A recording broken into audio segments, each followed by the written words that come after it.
Taorina ny fiaonana teo amin'ny sendikan'ny mpiasan'ny douane sy ny ministra mpiazy ireo dia nanapa-kevitra ny sendika fa tsy hiroso amin'ny fitokonana izay efa nofaritany indray izany fa dia anaraka sy andriny fanapa-kevitra ny ministra ireto farany ary dia hisy ny fivoriam-betsy ara-potoana ho tanterahana ho amin'ny rapitsy-tolakandro andinihana ny fanapa-kevitra vaovao mety ho raisina amin'ny fanandrify amin'ny famaliana ny etaentan'izy ireo.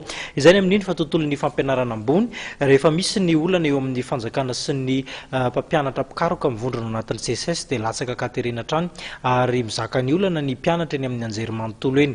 Velo taraina izy ireo noho izany satria misy fiantraikany goavana amin'ny fianarany izay olana izay. Manohitra ny fampitsarana ny fampianarana noho ny fitokonana ataon'ny sendikan'ny mpampianatra mpikaroka CSS nisy olo-tena ny mpianatra amin'ny oniversitena Antananarivo.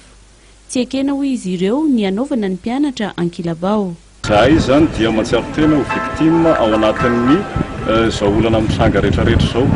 Ka ao anatin'izany zahay dia makasitraka ary mampahery hatrany ny fampiresahana misy eo amin'ny tompon'andraikitra mba ahitana vahaolana maika ary vahaolana maharitra ao anatin'izany mba tsy hahatongavan'ilay any amin'ilay suspension totale de cours ety amin'ny université d'Antananarivo. Mikasika manokana ny vansim-pianarana dia nambaran'ireo mpianatra fa efa mandeha ny fanefana izany.